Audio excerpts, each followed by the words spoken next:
Tornado and Aftermath, Kansas, 1871. The sky didn't just darken. That day it tore open, like judgment had arrived early. What began as a low rumble far off across the plains quickly turned into a roar that drowned out thought. Joanna Tucker had never seen the sky fold in on itself like that gray funnel reaching down with wrathful arms, tearing at the world like it meant to erase it. And it did. In the time it takes to scream a name, the tornado had descended upon her family's land with a vengeance that left nothing standing. The barn collapsed, first roof torn like paper. The house built by her father's hands and her mother's patience splintered with a groan so human it made her stomach drop. Then came the silence. Joanna stood barefoot, bleeding from her temple in the ruin of what had once been home. Her cotton dress hung damp against her legs, streaked with mud and blood. The iron stove was twisted like a broken arm. Boards stuck out of the earth at odd angles.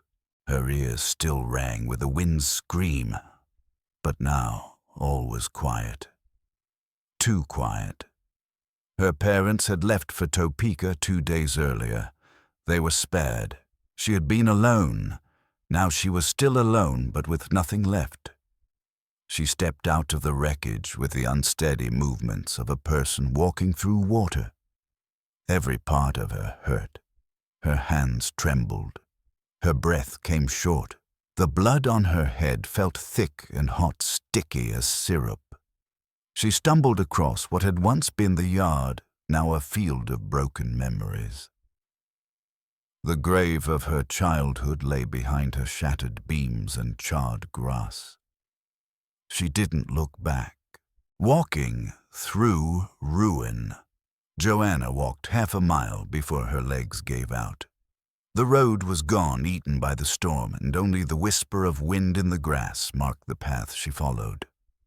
Her bare feet bled, cut by stones and buried wire. But she didn't notice. Her body moved because it had to.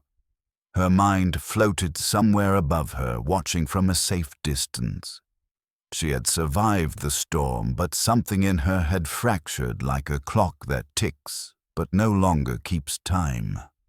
The sun had returned with cruel clarity, shining down on the land as if nothing had happened. The sky stretched out above her, blue and hollow. She dropped to her knees in the dirt and sat there, arms wrapped around herself, bones rattling beneath torn skin. No tears came. She didn't cry, not because she wasn't broken, but because the storm had stolen even her ability to grieve. She just sat there in the middle of the wide prairie like a stone left behind after the river dried up. Time slipped away. She didn't know how long she sat like that, blinking into the light. It could have been minutes. It could have been hours. The wind brushed her cheek with the tenderness of something long forgotten, and then somewhere behind her hooves. The sound came soft at first, muffled by the dirt, but it grew louder, steadier, undeniable. A rider. Judson's first help. He crested the ridge like a figure carved from dust and sunlight, tall on a broad-backed horse. The man wore a battered hat and a coat the same color as the dirt. His face was shadowed, but when he saw her, he pulled the reins and dismounted in one smooth motion. His boots hit the earth like he meant to stay. "You hurt?" he asked, voice low and steady like a creek at midnight. Joanna blinked up at him, the sun hot behind his head, making him seem unreal. I don't know," she said. He crouched beside her movement, slow and careful. His eyes searched her face, not with pity, but with intention. "You're bleeding. Mind if I take a look?" She nodded because she had nothing else to give, no words left to guard herself with. He reached into his saddlebag, pulled a clean cloth, and gently brushed her hair back to press it against the gash at her temple. His hands were rough but warm. "Tornado hit your place?" he asked. She nodded again. Took everything. He paused. There was something in his stillness that made it easier to breathe. Name's Judson Avery, he said after a moment. My cabin's a few miles west. You can ride with me. Get your feet under you. She looked at the horse, then back at him. You don't even know my name. He shrugged. Don't need to. I know what it is to be alone when the sky turns mean. It wasn't the words that did it. It was how he said them. Plain, like truth. She stood slowly, legs shaking. He helped her onto the horse, then swung up behind her. His arm came around her waist, not possessive, just steady. And for the first time since the world broke open, Joanna Tucker let herself lean. A cabin and a blanket. The ride to Judson's cabin was long, but Joanna didn't remember much of it. The steady rhythm of the horse beneath her, the warmth of his arm around her waist, and the faint creak of leather filled the silence between them. She leaned into him without meaning to. Her body exhausted had chosen trust before her mind could protest. The prairie passed in golden waves, broken here and there by sagebrush and silence. The cabin came into view near dusk, small and sturdy against a low rise. It wasn't much wood, weathered gray chimney smoke trailing into the air, a narrow porch with one chair and a broken rake leaning by the door. But it stood, and after what she'd just lost, that felt like a miracle. Judson helped her down gently, his grip firm but unintrusive. She followed him inside, feet dragging over the threshold. The place smelled of pine ash and something warm. Maybe beans left on the stove too long. It was one room clean in the way only men clean, orderly, but without softness. A stove sat in the corner, coals low. A table with one chair, a cot against the far wall, its wool blanket folded back. You can take the bed, he said, already unrolling a second blanket onto the floor by the hearth. I'll be just fine down here. Joanna didn't argue. Her throat was raw from the dust, and her mind ached with what she hadn't cried yet. She sat on the edge of the bed, unsure where to place her hands. Judson moved through the cabin with practiced calm. He poured water from a jug, handed it to her, and struck a match to the stove. The kettle began to rattle soon after. He didn't hover. He didn't ask questions. He just lit the fire and let her breathe. That night, Joanna curled beneath the blanket, fully clothed, her arms folded tight around her ribs. She stared at the ceiling beams until sleep caught her by the heels. And when the nightmares came, because of course they did, Judson was there before she could scream a second time. The night scream.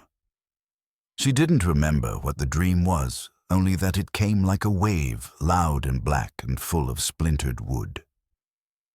Joanna woke with a cry lodged in her throat, heart thudding, breath shallow. The cabin felt too small, the air too tight. And then his hand was on her shoulder. You're safe, Judson said, voice low, a steady weight in the dark. You're safe here. She turned toward him before she knew what she was doing, pressing her face into his shirt. The fabric was rough against her cheek, smelling faintly of pine smoke and something earthy. His arms wrapped around her, not in desire, not in anything he expected back, but in simple, solid presence. He didn't speak again. He didn't ask what she'd seen in her sleep. He just held her as she trembled until her breath slowed and the storm inside her ebbed.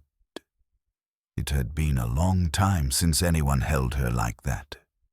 Maybe never. By morning she rose before the sun. The cabin was still the coals dim. She made coffee with quiet hands, unsure what to do with the space inside her that wasn't fear anymore. When Judson stirred from the floor, rubbing the sleep from his eyes, He didn't say anything about the night before. He just nodded when she handed him a tin cup and sat across from her like this was something they did every day. Small acts, silent changes. Joanna found a dress in a trunk beneath the window, folded and plain. Too big in the shoulders, but clean. She changed into it after washing at the creek behind the cabin, her movements slow, but sure. When she returned, she felt more like herself. Not the girl who had been broken open by wind and ruin, but the woman who had survived it. Judson was outside feeding the animals, his sleeves rolled and hair damp from the morning air. He looked up when she approached, eyes soft in a way she hadn't expected. "Feel like helping me mend that fence today?" he asked. She nodded. "I'd like that." They worked side by side in companionable quiet. She handed him nails held boards in place. He showed her how to brace against the posts, how to keep her hands safe from the hammer's slip. When he asked about her family, she told him. Simple truths, nothing fancy. He listened, nodding sometimes, not pushing when she paused. She asked about his. "Gone," he said after a long moment. "Long time now." That evening they sat on the porch, dusk settling like a soft hand. He handed her a blanket without a word, and leaned back in his chair. Joanna looked over at him. "Why did you help me?" He glanced at her, then looked away. "Because you needed it. Because I'd hoped someone would do the same for me." She watched the way his jaw worked, like he wasn't used to saying that much. "You don't talk much, do you?" "No," he said, meeting her eyes. "But I listen real well." She smiled for the first time since the storm. The garden and the spade. By mid-morning, the wind had softened, and the prairie shimmered beneath a sky the color of old bone. Joanna stood at the edge of the overgrown garden plot beside Judson's cabin, hands resting on her hips, dress hem pinned up with twine to keep from dragging in the soil. The garden had been left wild the previous season. Dandelions, tall old squash vines curled into dry knots, and seed pods cracking beneath the sun. But there was promise here, too. She knelt down, fingers pressing into the earth, testing its give. Moist, dark. Still good, still willing to yield if someone cared enough to coax it. Behind her, Judson stood in the shade near the corral, arms crossed over his chest like he belonged to the land itself. "You thinking of planting?" he asked. She glanced over her shoulder. "If it's to be done, best to start before the heat sets in." He didn't answer, just nodded once. Then he stepped forward, bringing with him a spade and a small bucket of seed he'd taken down from a shelf by the cellar. He didn't offer to take the job from her. He didn't presume she needed help. He simply brought the tools and laid them beside her, an unspoken invitation. Joanna liked that about him, the way he didn't try to fix her, the way he let her carve her own place into the world again. They worked without conversation. Her sleeves were rolled past the elbows, arms streaked with dirt hair tucked under a kerchief. She dug neat rows while he followed beside her, helping only where needed.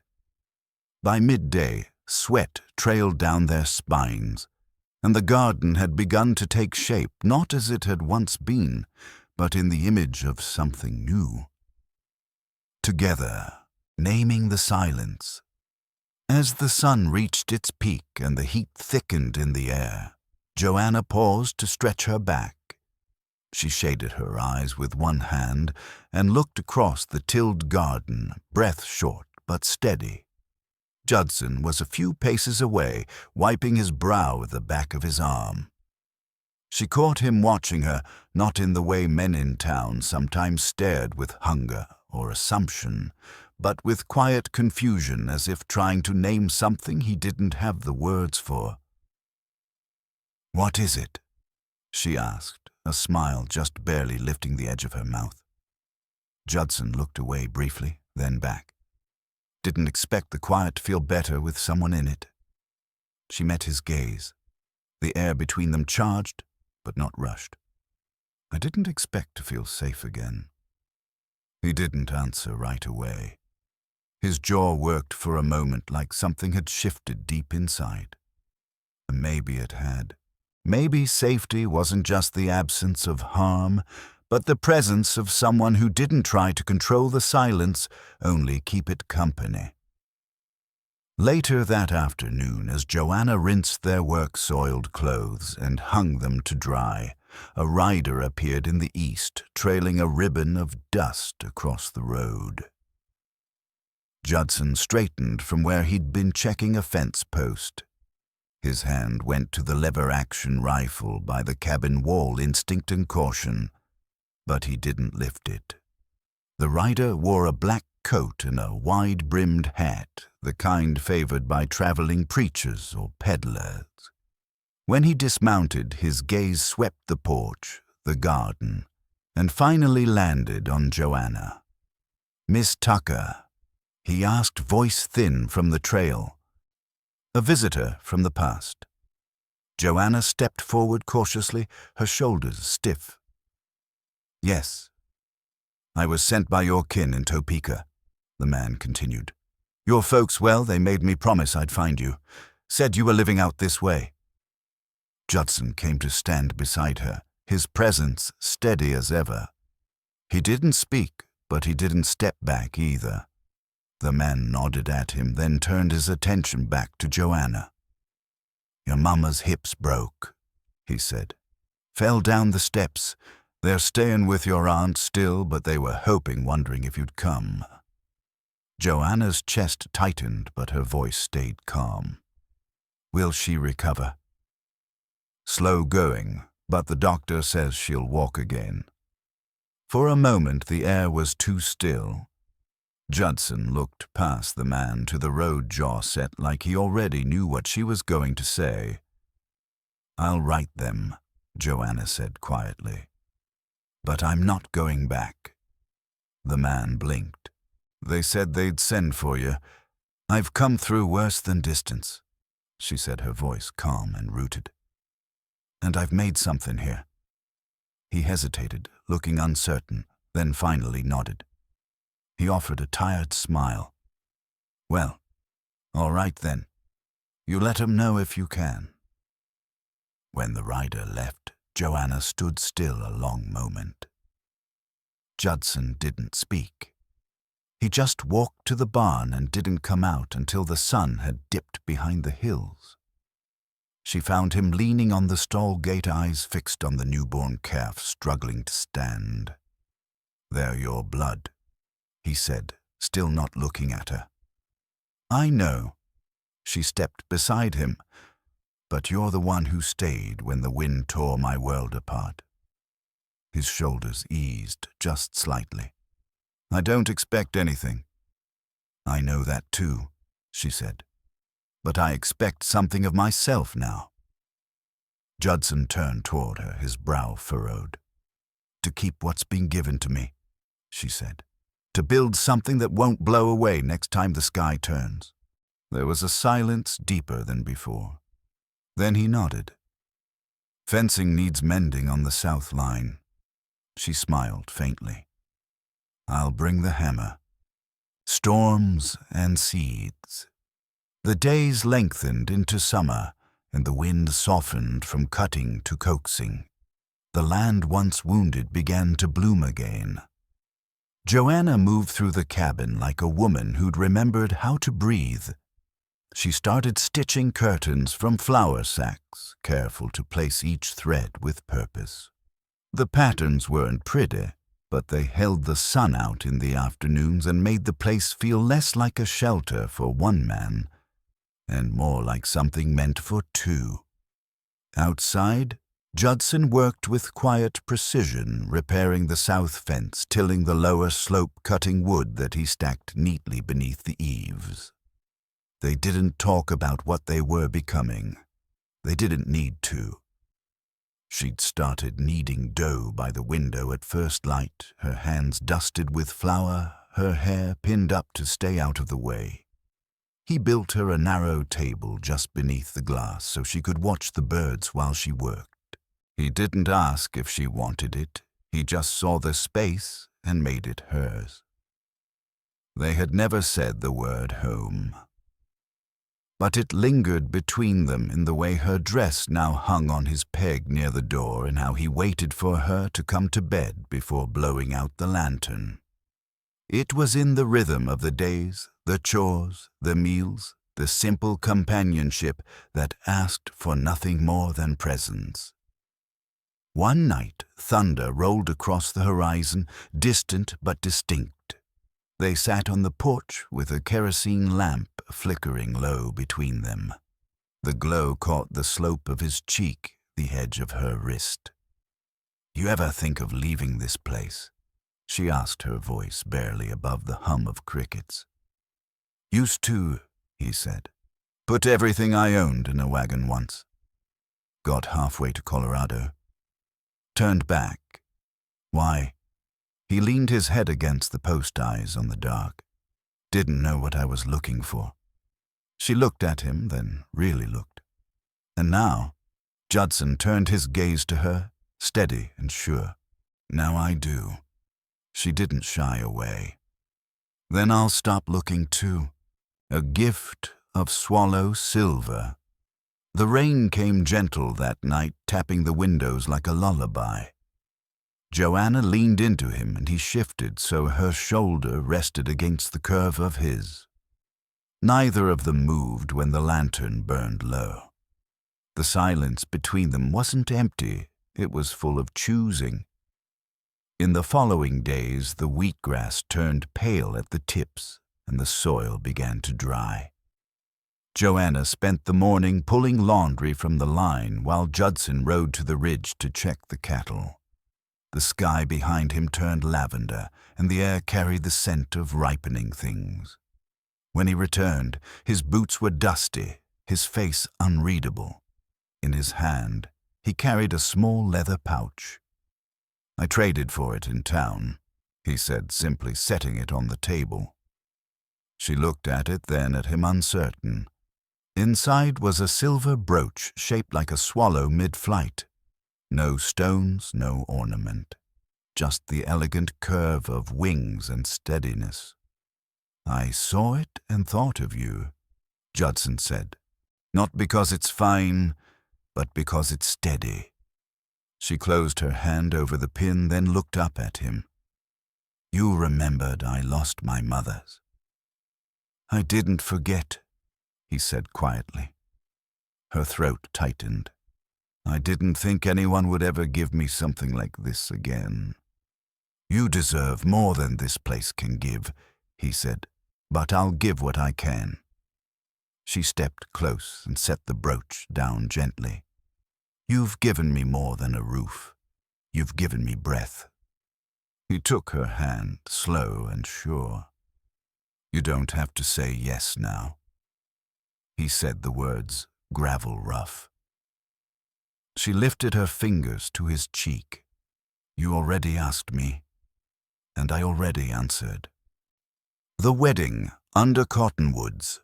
The wedding was held 2 weeks later beneath the cottonwoods that arched above the creek like a cathedral of bark and breeze. The sky was soft blue, the grass golden. June had just begun to warm the land into ripeness.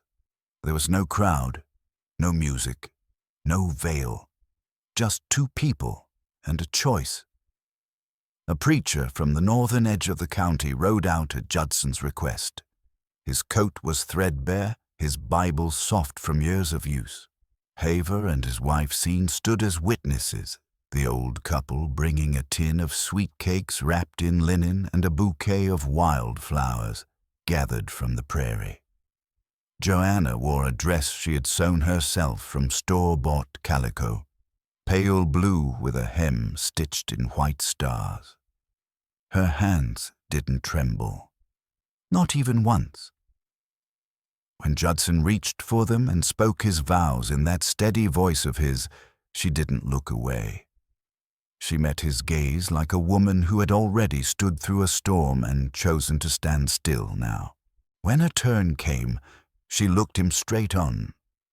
What I've found here is more than a place to rest. It's someone to rest beside. They didn't kiss with fireworks.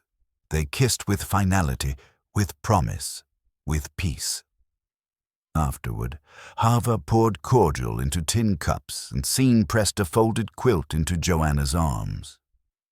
For the new bed, she said, her voice thick with old country grace. May it always be warm. On the way back to the cabin, Judson held Joanna's hand, not tightly but firmly enough. She could feel the weight of it, like a promise made not only for now, but for the storms to come. That night, he didn't sleep on the floor. The ledger and the boots. By July, the heat settled like a second skin across the prairie. The cattle shaded themselves beneath the bluff. The creek slowed and dragonflies hovered low over its surface wings, flickering like smoke in sunlight. Inside the cabin, Joanna rose early to beat the worst of it, her bare feet cool against the plank floor. Her hair pinned back in twists that kept it off her neck.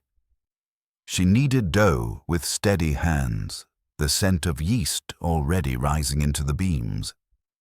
She'd begun keeping a ledger quietly, carefully. Not because anyone asked her to, but because she'd learned that a household like a body needed watching over. She wrote down everything they used: salt lamp oil, flour, horseshoe nails. She marked what they had to trade, what they lacked. Each Sunday, Judson looked it over, his calloused finger trailing the lines. He never said much, just nodded once, and made a sound in his throat, low and approving, like the way a man might speak through silence. One evening, as she shelled beans into a dented tin pan, Judson came through the door with something bundled in canvas. He set it on the table and untied the string. "Found these behind the granary wall," he said. Inside lay a rusted pistol, a cracked powder horn and a stiff scrap of paper, its edges worn soft by time. Joanna unfolded it carefully. Written in faded ink, Elias Avery, 1851. "Your kin?" she asked, glancing up. "Uncle," Judson replied. "Died before I came west. Never knew much about him." She traced the edge of the parchment with her finger. Must have had a reason to hide it. Judson nodded toward the pistol. "It's no good now, but I'll clean it up. Hang it by the door. Maybe it'll remind us what not to forget." The found pistol. Later, as the wind rustled the cottonwoods beyond the cabin, Joanna turned the paper over in her hands again. "You never said why you came west." Judson rubbed the back of his neck, a motion that meant the answer would cost him something. "Wasn't much left worth staying for," he said. "Ma died of the fever. My brother took to drink. I left before I turned into him." Joanna studied his face, not searching for more, just honoring what was given. "You never talk about that," she said softly. "Didn't see the point," he replied. "But you ought to know what you married." She stepped closer. "I know. You build fences straight. You listen before you speak. That's what matters." He exhaled slowly, as if something inside him loosened just enough to shift. "I still got the letter from your folks," he said after a moment. "You ever think of writing back?" Joanna nodded, her voice quiet. "I think I will. Just haven't found the words yet." Judson reached into his coat pocket and pulled out a second envelope. "They sent another. Came with the last mail run." She took it from his hand, fingers grazing his. The seal was unbroken. She didn't open it, just set it on the mantel for another day. Then she reached for his wrist and guided him toward the fire. "Come sit," she said, smiling faintly. "Beans will burn if I don't stir them. But I want you near." He didn't argue, just drew the chair close and placed his hand on her back, warm and solid as the land itself.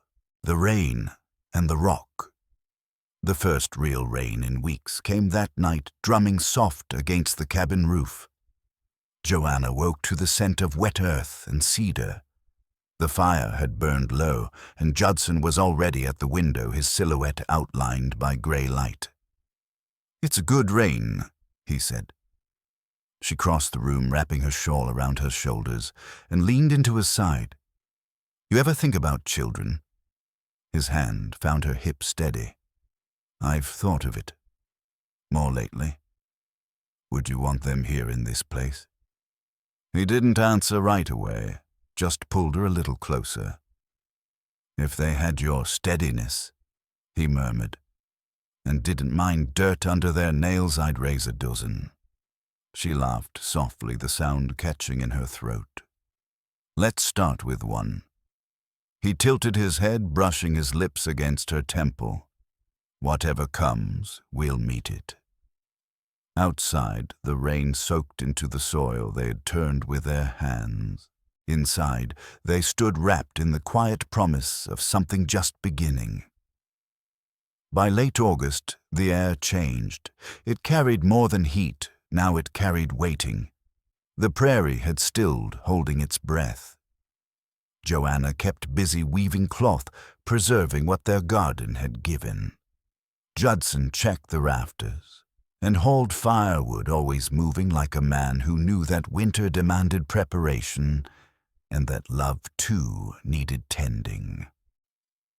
Signs and labor. The wind shifted one morning in late August, less dry, more expectant, like the land itself was bracing for something. Joanna stirred early, the rooster calling too soon. She sat at the edge of the bed, blinking at the soft gray light seeping through the curtains. A weight settled low in her belly, deep and insistent, not sharp, but unfamiliar. She pressed her hand to her middle and closed her eyes. Something had shifted. Something was coming. Judson stirred behind her. "You all right?" She didn't turn. "I think I might be." He was up and dressed before she could finish the sentence, striking a match for the lamp boots already in his hands. Outside, the sky was layered with unsettled gray, and the wind combed through the dry grass with long fingers. He saddled the mare and rode hard for the Havers' homestead. Sean Haver had brought 5 children into the world and knew what herbs to brew and what words to speak when pain made sense fall away. By the time they returned, Joanna was on her knees beside the bed, breath-shallow hands braced against the quilt Sean had given her months earlier. Sweat clung to her hairline. Her eyes met Judson's only once. He didn't ask questions. He simply stayed. Sean worked quietly, washing her hands with lavender and speaking low encouragements between contractions. Judson remained near the foot of the bed arms, stiff at his sides. Sean told him he could step out, but he shook his head. His place, whatever it was here. Hours blurred. Pain built like thunder. Joanna's body shook with it clenched around it and finally let go. A sharp cry split the room. The child and the storm's end. A girl's Sean said gently, wrapping the newborn in a soft cloth. Strong lungs, good weight. Joanna reached out, trembling her arms, aching not with pain, but longing. When the baby was placed in her arms, the whole world narrowed to that tiny face, those blinking eyes, dark, uncertain, utterly new. Her skin was flushed and alive, her breathing steady. Judson hadn't moved. His eyes fixed on the child were unreadable. There was something raw in his stillness, like emotion had caught in his throat and couldn't find its way out. "Come closer," Joanna said. He did slowly, like his body had to remember how to move. He knelt beside her, and when she placed the child in his arms, something broke open across his face. Not with tears, but with reverence. "She's got your hands," he whispered. Joanna, exhausted but smiling, brushed a fingertip down her daughter's cheek. "She's got your steadiness." The storm had passed by morning. Light filtered through the windows in long golden stripes. Scene left them with a jar of broth and a handful of dried herbs. When the door closed behind her, Judson returned to the bed. His sleeves were still damp from scrubbing the floor. His hands were red and his heart looked worn in the best kind of way. "Have you thought of a name?" he asked. Joanna ran her thumb gently across the baby's brow. "I was thinking of Clara." She looked up. "There was a woman in my hometown tended to every sick child, no matter who their folks were. No matter the hour." Judson smiled softly. "Clara Avery," he said aloud as if testing the name on his tongue. "It fits. The lullaby and the ledger." The weeks that followed were slow and full in a way Joanna hadn't expected. Clara cried sharp and slept deep. Joanna's strength returned in careful pieces. Sleep sips of broth hands wrapped in wool as she moved through the motions of motherhood. Judson took over the work without hesitation. He milked, he hauled, he kept the chickens from wandering too far, and spoke Clara's name as if it were a hymn. One evening Joanna stood at the hearth, the fire low, and watched Judson cradle their daughter against his chest. He hummed softly, not a song she knew, not even a tune with shape, just a warm, tuneless murmur that rose from somewhere deep in him. "I didn't know you sang," she said, smiling against the edge of her mug. He looked up sheepish. "Only to one person so far." She leaned her head against the post heart, steady. "You think she'll grow up knowing how lucky she is?" He looked down at Clara, who stirred but didn't wake. "I think she'll grow up knowing she's safe." Outside, autumn edged in with dry winds and the smell of smoke. Joanna sat down that night and wrote a letter to her parents, steady, deliberate words. She told them of Clara, of the life she had now. She didn't ask them for anything. She simply let them know she was whole. Letters and pine cradle.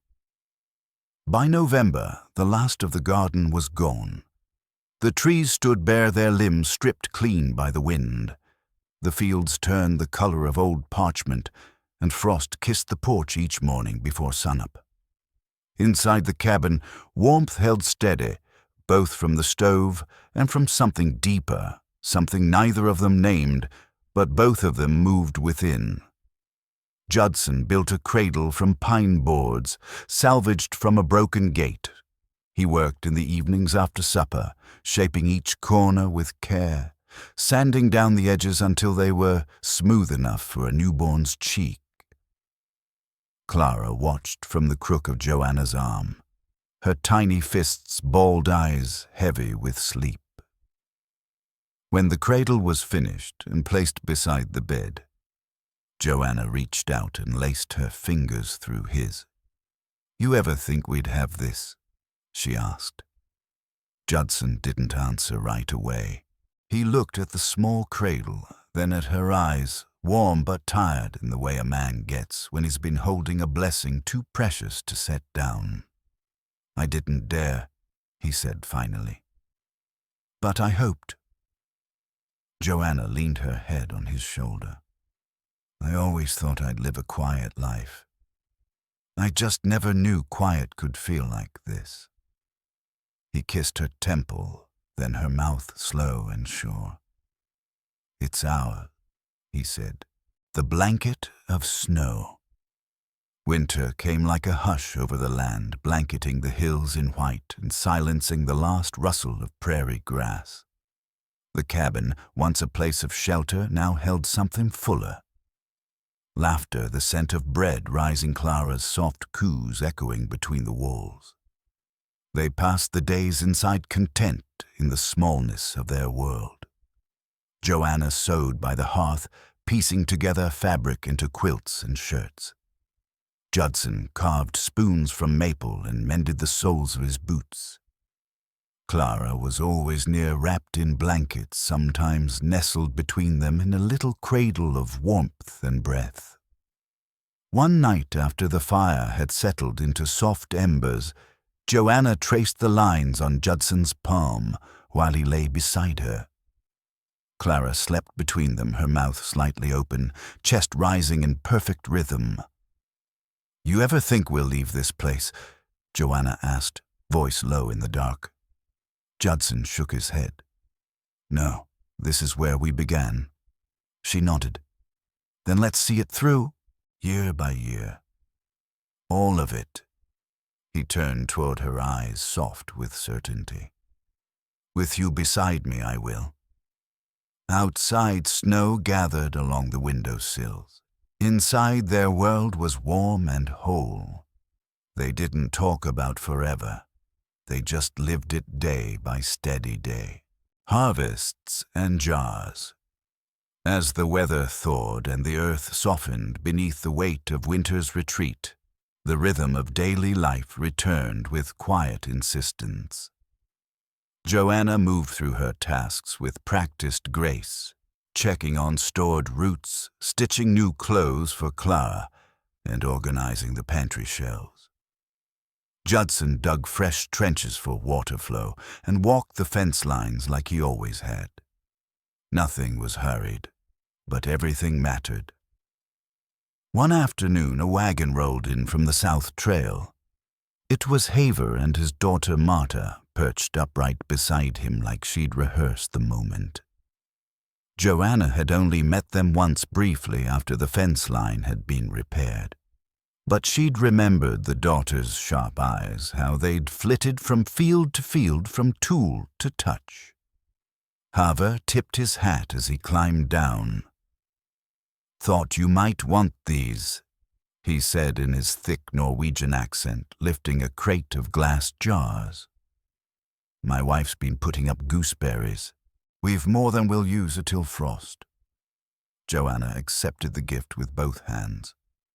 "Thank you. That's kind of you." Marta stepped forward, braid tied with a blue ribbon gaze scanning the porch, the hanging laundry, the faint laughter inside. "Your garden's coming in early," she said. "We planted soon as the ground let us," Joanna replied. Marta's eyes drifted to Judson, who was setting down firewood nearby, then returned to Joanna. "Must be good, having help." Joanna didn't flinch. She met the girl's stare with the quiet certainty of someone who'd survived more than gossip. "He doesn't help. We build things together." Marta flushed, lips parting like she meant to speak again, but Haver cleared his throat and nodded. "We'll be heading back before the rain. Let us know if you need anything come harvest." As the wagon rattled away down the path, Judson leaned against the porch, post arms folded. "You handled that well."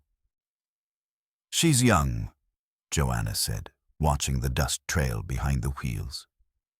"Still thinks folks can be talked into changing their minds." He looked at her thoughtful. "And you don't?" "I've learned they change when they're shown something better." He watched her in silence, then asked softly, "You think this is better, what we've made here?" She turned to him, her answer clear. "I do." Showing, not telling. Later that evening, as the sun dipped low behind the cottonwoods and the wind rolled gentle across the plain, Joanna pulled the last of the laundry from the line. The fabric, still warm from the day, smelled of sun and soap. She held it close against her hip, balancing the basket as she stepped inside. Clara was fussing, tiny fists batting at the air. Joanna scooped her up with practiced ease, kissed her cheek, and rocked her gently as the first drops of rain began to fall. Judson returned after dark, dust-streaked and silent, with a small leather pouch in hand. He placed it on the table and met Joanna's eyes. "I traded for it in town," he said, "when I went in for seed last week." She set Clara in her cradle, wiped her hands, and opened the pouch. Inside lay a silver brooch, simple, shaped like a swallow mid-flight. It was unadorned, yet graceful in its curve, a symbol of return, of endurance. "I saw it and thought of you," he said, "not because it's fine, but because it's steady." Joanna closed her fingers over it slowly. "You remembered I lost my mother's pin." "I didn't forget." Her voice trembled low and certain. "I didn't think anyone would ever give me something like this again." "You deserve more than this place can give," he said softly. "But I'll give what I can."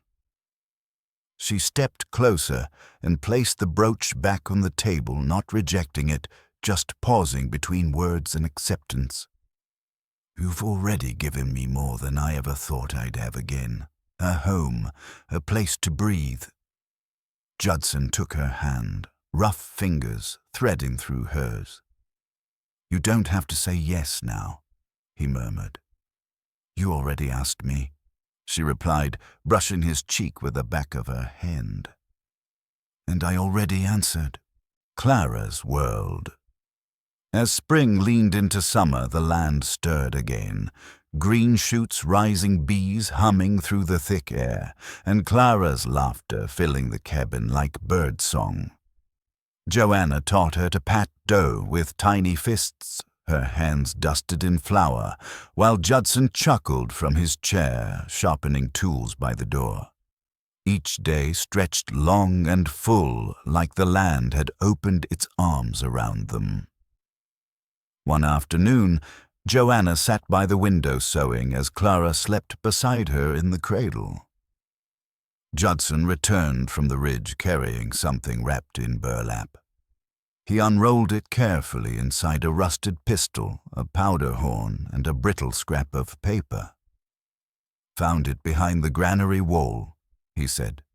"Think it belonged to the man who built the place." She turned the parchment over and read the faded name Elias Avery, 1851. "Your kin."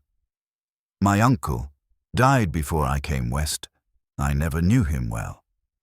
Joanna ran her fingers along the paper's edge. "He must have had a reason to tuck it away."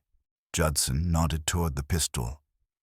"It's no good now, but I'll clean it, hang it by the door." "You never said why you came west." He shifted, rubbing the back of his neck. "Ma died of the fever. My brother drank too hard. I left before I turned into him." She reached for his hand. "You never talk about that." "Didn't see the point. But I want to know what I married." "You married a man who builds fences straight, who listens before he speaks." She smiled, brushing her thumb across his knuckles. "Then I married well. A quiet defense." Judson tapped the edge of the table thoughtfully. "Still got that letter from your folks? You ever think of writing back?" Joanna nodded. "I've thought about it. I just haven't found the words yet." He pulled another envelope from his coat pocket. They sent another, came with the last mail run. She held it for a moment, then set it gently aside. She didn't open it. Not yet. "Come sit," she said, motioning toward the hearth. "Beans'll burn if I don't stir them, and I want you near." He didn't hesitate. He pulled a chair close his hand, resting lightly on her back as she stirred the pot. The the room smelled of salt sage and something older, something like belonging. Later that night, Joanna was woken by the scent of rain. She crossed the room to find Judson already standing at the window, shirt undone, his face turned toward the sound of the storm outside. "You ever think about children?" she asked softly. He nodded. "More lately." "Would you want them here in this life?"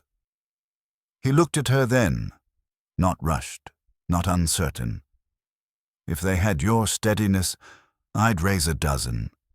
She laughed gently. "Let's start with one." Outside, the storm watered the fields they'd planted together. Inside, they stood close, not out of fear or need, but by choice. And in the hush between heartbeats, their future began to shape itself. The weight of waiting. By late August, the air began to carry a different kind of weight. Less of heat, more of waiting. The kind of stillness the prairie held when it was about to change, like even the wheat paused to listen. Joanna felt it in her bones, an ache that wasn't pain, not yet but promise. She moved slower now, one hand always resting lightly over the curve of her belly, the other guiding Clara's hands as they shelled peas or folded linen. She spent her days weaving cloth for winter bedding and bottling what the garden had given: cabbage squash, sweet beets. Judson repaired the upper rafters before the frost could test them, climbing the roof with quiet precision. He hauled firewood and measured every log like a man preparing for a siege. It wasn't fear that drove him, it was faith that life would go on, and that it was his job to meet it ready. One morning, Joanna woke before dawn. The rooster hadn't crowed, but something stirred in her. She sat at the edge of the bed, her hand pressed against her middle. This time, it didn't pass. She drew in a breath that caught halfway down. Judson stirred beside her. His hand was on her back before she spoke. "I think it's happening," she said. He rose without a word, dressed in minutes, and lit the lamp. Then he saddled the mare and rode east fast. The wind combed through the grass behind him like fingers letting go, through the longest night. By midday scene, Haver arrived cloaked in dust and calm, her sleeves already rolled. Joanna was laid across the bed, breaths, shallow voice tight. The pain came in waves, now tightening like rope, then receding like tide. Judson stayed by the wall, then moved closer. Scene said he could wait outside, but he didn't leave. He stood rooted, arms crossed, the way a man braces against wind, not because it won't hurt, but because some storms you face on purpose. The hours passed slowly, then all at once. Joanna's cries came sharp, scattered like stones across the room. Scene whispered to her in the old tongue. Judson didn't move. He stayed at the foot of the bed, his hands clenched, his breath held. And then stillness. Then the cry, high and fierce. "A girl," Scene said, her voice reverent. "Strong lungs, good weight." Joanna reached out with arms that shook. Scene laid the child across her chest. Clara blinked, her face red and perfect. She opened her mouth, but didn't cry again. She just looked at Joanna like she'd been waiting to arrive. Judson hadn't moved. "Come here," Joanna whispered. He did, slowly, like a man stepping through something sacred. He took the child from her hands, and something in him changed, not visibly, but deeply. His jaw eased, his shoulders dropped, and when he spoke, it was like someone remembering how to pray. "She's got your hands and your steadiness," Joanna whispered. A name for what grows morning came wrapped in gold and quiet. Scene left behind a jar of broth and a handful of herbs. The door clicked shut behind her, and the world narrowed to the three of them, Joanna, Judson, and the tiny being that had redrawn the shape of their lives. Judson returned to the bedside, his sleeves damp from scrubbing the floors. He knelt beside the cradle and looked up at Joanna. "You think of a name?" he asked. She nodded. "I was thinking Clara." He repeated it slowly. "Clara Avery." "It fits," she said. "There was a woman in my old town back east. Tended to every sick child, no matter who their parents were, no matter the hour." Judson rested a hand on Joanna's shoulder. She'd be proud to have her name carried on. In the weeks that followed, time slowed. Clara cried sharply, then slept like a stone. Joanna moved gently, like the world was something breakable and beautiful. Judson took over the chores. He came in each dusk with dust on his boots and Clara's name on his lips. One evening, Joanna stood at the hearth, rocking Clara and watching Judson carve a wooden spoon. His hands were rough, but his touch was delicate. He didn't speak, but the look on his face was one she'd come to understand well. It meant everything he didn't say. "You think she'll grow up knowing how lucky she is?" Joanna asked. Judson looked up, his voice low. "She'll grow up knowing she's safe." And for Joanna, that was enough. That was everything. The first autumn fire. Autumn settled into the valley with long shadows and the dry breath of wind that carried the smell of wood smoke and gathering dusk. Clara had grown heavier in Joanna's arms, her cries now layered with meaning, hunger, discomfort, want. She had begun to smile the softest curve of mouth, and Judson had started humming more always under his breath. Joanna wrote a letter to her parents one afternoon as Clara slept in the cradle beside the table. She didn't ask for forgiveness or pity. She didn't ask them to visit. She simply wrote the truth: "I am well. I am loved. I am whole." By the time the fields had turned brown and brittle, Judson had finished the new cradle sanding each corner until it was smooth enough for bare hands and the curling fingers of a baby. He placed it beside their bed without ceremony. Joanna watched him from the doorway, Clara in her arms. "You ever think we'd have this?" she asked, stepping into the room. Judson looked down at the cradle, then up at her with eyes warm and steady. "I didn't dare," he said, "but I hoped." She stepped into the circle of his arms, Clara pressed between them. "I always thought I'd live a quiet life," she said. "I just never knew quiet could feel like this." He kissed her forehead, then the corner of her mouth. "It's ours," he said simply. And she believed him. Not because he said it, but because he had built it, piece by quiet piece. A visit from the past. One afternoon near the end of October, a wagon creaked into the yard, its wheels heavy with mud and purpose. It was Harver, again, with Marta perched at his side. Joanna stepped onto the porch, Clara wrapped close against her chest in a sling she'd sewn from old muslin.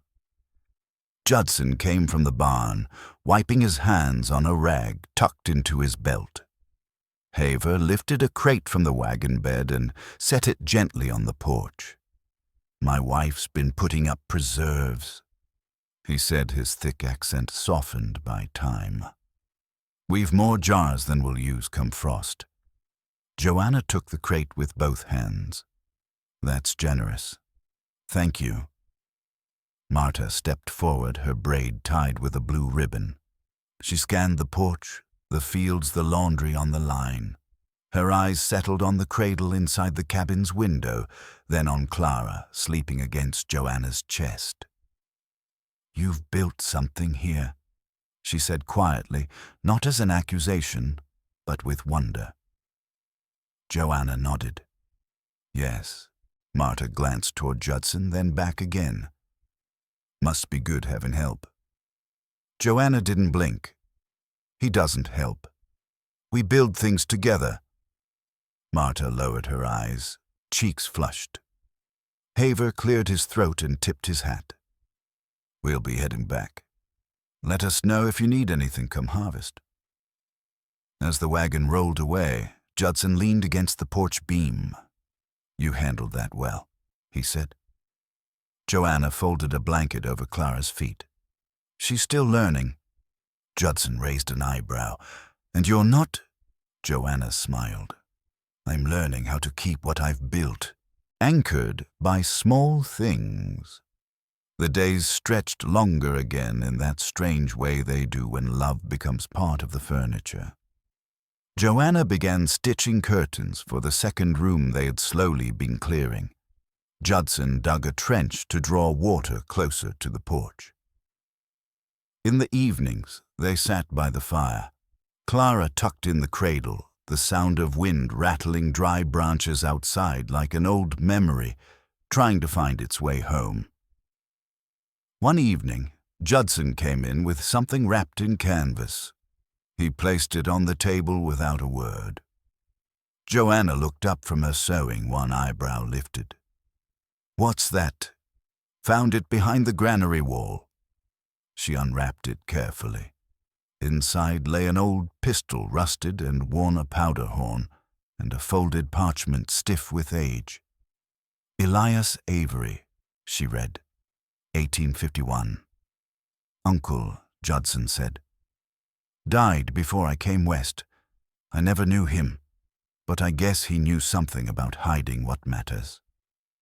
Joanna traced the name with a finger. You going to keep it? Judson nodded. Clean it up, hang it by the door. You never said why you came west. He paused, then sat down beside her. Nothing left worth staying for. Ma died. Brother lost to drink. I came here to avoid becoming someone I couldn't forgive. Joanna placed a hand on his. You never became that man.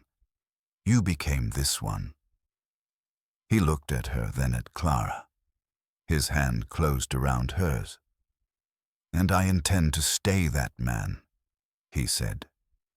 For both of you, what we choose to carry. The next evening brought another letter, folded crisp, the wax seal bearing her family's mark. Judson found it in the post sack brought down from town and placed it on the table without a word. Joanna saw it recognized the way her name had been written in her father's careful hand. She didn't open it. Not yet. Instead, she ran her fingers along the edge and set it aside. You going to read it? Judson asked, voice quiet as he scraped mud from his boots by the door. I will, she replied. I just haven't found the right words to send back. Judson nodded as if that answer was enough. Then after a moment he reached into his coat pocket and pulled out another envelope. They sent one more, he said. It came with the last mail run. Joanna took it gently and set it beside the first. The firelight caught on the edge of the seal. She didn't open it either. Instead, she looked at Judson and smiled. Come sit. Beans'll burn if I don't stir them, and I want you near. He crossed the room in a few quiet steps, pulled a chair beside her, and sat. His hand rested on the small of her back, warm and certain. They didn't speak again that evening, not because there wasn't anything to say, but because what they needed most was already understood. Outside, the wind brushed against the windows. Inside, they leaned into the comfort of small things shared. Rain on the roof, promise in the silence. It rained that night, a steady fall that wrapped around the cabin like a lullaby. Joanna woke to the scent of damp earth and cedar smoke, the fire still faintly alive in the hearth. She sat up, slowly, brushed her hair from her cheek, and saw Judson already at the window looking out with arms crossed over his chest. "It's a good rain," he murmured, not turning around. She crossed the floor and leaned into his side, resting her cheek against his shoulder. The wood creaked gently beneath their feet. Clara slept soundly in the cradle behind them, her tiny breaths steady and sure. "You ever think about children?" Joanna asked softly. His hand slid instinctively to her waist. "I've thought about it. More lately." She looked up at him. "Would you want them here in this life?" He didn't answer right away. Instead, he studied the darkness beyond the glass, where the rain painted silver lines through the sky. Then he spoke not with hesitation, but with care. "If they had your steadiness and didn't mind dirt under their nails, I'd raise a dozen." Joanna smiled. "Let's start with one." He laughed, then low and warm, and pressed his lips to her temple. "Whatever comes, we'll meet it." And they stood there for a long while, listening to the rain, a life in the hush between heartbeats. The next day was quiet, heavier somehow in its stillness. The prairie had settled into its waiting season. The trees no longer rustled. The wheat no longer bent. Even the wind moved differently softer, like it respected the hush of what was building beneath it all. Joanna spent the morning in motion, preserving cleaning, watching Clara nap on the quilt by the hearth. Judson worked outside mending the water trench and checking the roof before the first frost. By the time he returned, his shoulders were damp with creek spray and his collar loose. He brought in a bundle of cedar branches and set them beside the stove. "Creek's dropped a bit," he said. "We could dam it higher with stone next week." Joanna wiped her hands on her apron. "If we do, I'd like to wash clothes closer to the bank. It's hard hauling all that water uphill." He nodded. "Then we'll build a flat rock bed. Make it easier on you." She paused, watching him remove his gloves with care. "You always think ahead like that." He met her eyes. "Only started to, since you came." She smiled, lowering her gaze. He didn't say it to be praised. He said it because it was true, because something in him had shifted from surviving the land to building something inside it. That evening, as they tucked Clara in and watched the fire slow to glowing coals, Joanna rested her head on his chest. "You think this will last?" she whispered. "It already has," he said. Outside, the prairie waited. Inside, their world pressed forward one breath, one small kindness at a time. A quilt and a question. Autumn deepened, and with it came a kind of quiet that settled into the bones. One night, as they sat near the fire, Joanna stitched by lantern light, Clara asleep, the cradle rocking gently from the breeze that crept through the window sill. Judson carved a spoon slowly, his fingers moving with habitual care. They didn't speak for a while. Their silence was warm. Outside, wind scraped dry grass across the yard. Inside, the only sound was thread pulling through fabric and the occasional snap from the fire. "You ever think about what comes next?" Joanna asked, eyes still on her stitching. Judson didn't answer at first. He set the half-carved spoon on the table and leaned back in his chair. "Like what?" "Not just tomorrow," she said, "but years from now. When Clara's older. When we're older." He nodded slowly, thoughtful. "I used to think about leaving all the time. Now I only think about what to grow." She smiled at that. "You think we'll always stay here?" "I hope so," he said. But if life ever pushes us somewhere else, I'll build again, as long as I've got you to build with." Joanna folded the finished quilt and set it on her lap. It was patterned with stars and earth tones stitched from remnants of everything they'd lived through. "Then let's see it through," she said. "Whatever comes." Year by year, the first snow winter came without warning, soft, then sudden. One morning they woke to a world gone white. Snow blanketed the yard, tucked over the garden rows, covered the fence line in soft folds. The sky was pale and everything was quiet except for the creak of the cabin timbers expanding against the cold. Inside, the fire cracked in the hearth. Clara lay curled between them, cheeks flushed from sleep. Joanna pulled the quilt higher over her chest and watched the snow gather on the sill. "You ever miss anything about town?" she asked softly. Judson shook his head. "No, not even the noise." They passed the day indoors. Joanna sewed while Judson sharpened tools and mended his boots. Clara stacked blocks in uneven towers and knocked them down with giggles that echoed like sunlight through the cabin. That night, after supper, they all sat by the fire. Joanna held Clara while Judson read aloud from a book he'd found in town, the words slow and careful, like they weren't just stories, but prayers.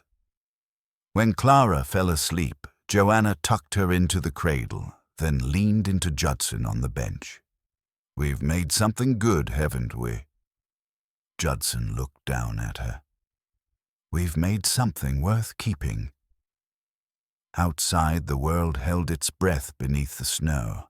Inside, the warmth was steady and deep. Years passed, hand in hand. The seasons continued their quiet turning. Clara grew her legs longer, her voice brighter.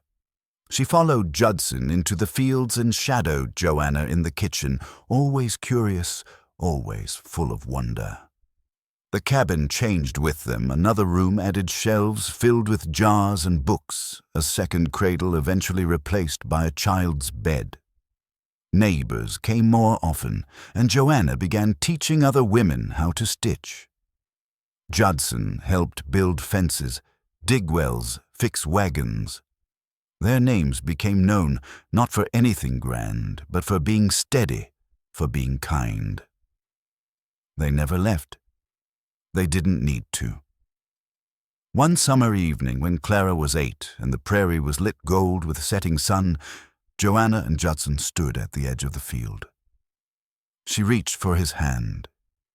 He took it as he always did, with quiet certainty. "You think this is what forever feels like?" she asked. He looked out over the wheat, then down at her. "No, I think it feels like this."